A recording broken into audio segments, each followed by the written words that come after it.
magandang hapon at magandang gabi po sa inyo lahat. Ito po ang inyong lingkod, si Jomar Makinay, and today we'll be reviewing the Handy MP9. Ito gagawin ko sa Tagalog kasi most probably ito is para sa Pilipinas lamang. Ito pong unit na to ay Kids Blaster.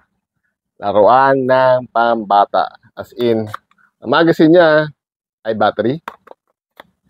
Ang sights kuno niya ay lalagyanan ng bala. So, this is very simple. Simulan mo natin. Again, this is still a Kids Blaster pero it's a nylon construction. So, very sturdy. So, hindi siya basta-basta masisira at siya ay napakagaang. Si literal saya. Ang saya niya. Ayun, actually, pwede nga siyang gawing cheap pistol eh. Pagdating naman sa trades, it's basically non-existent. Wala. Ayun o. Ayun lang. Yan. MP9. And ito, magazine. Kasi literal, ito yung magazine niya. Bala. It's a top loader. Ano matanggal ito sa... ito.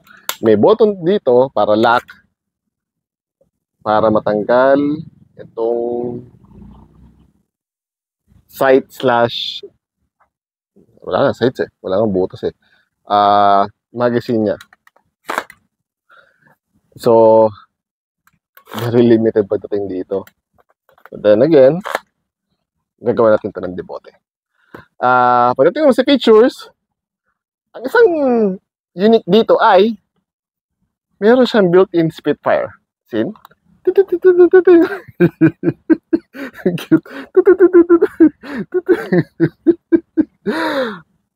Magiging patok to sa bata. As in, lalo na pag yung mga gusto maglaro sa gabi, as in, maganda siyang tignan. At built-in na siya sa unit. So, wala na kayong gagawin na attachment para dito, para lagay dyan. So, masaya siya. At, itong selector switch na ay ilaw at full auto. Ito pala is 11.1 volts. So, ang bilis na kanyang rate of fire para sa ganitong kalit na unit. So, siya din yung nakakatuwa. Meron siyang folding stock na hindi flimsy, very sturdy siya, which is surprising, considering na yung kanyang price, na pwede din siya ilak dito. And, mas matibay siya kasi doon sa Vector. Hindi na, wala talaga. Galing, nakakatuwa. Battery space, ito lang talaga. So, ito yung limiting sa kanya. Pero if ever, tingin ko ito lang laman nito eh. So, kung meron kayong kaibigan na magaling sa electronics, technically, pwede mo itong ito lagay dito. For better capacity. Kasi kung tutusin, since ito is mababa lang yung load niya sa battery, yung mga ganito na hindi pwede sa mga malalaking units, yung Peking 2200 kuno daw. 2200. Nasa ba? 2200 kuno. Ano ito ba? O, 2,000 milliamperes daw to. Loko.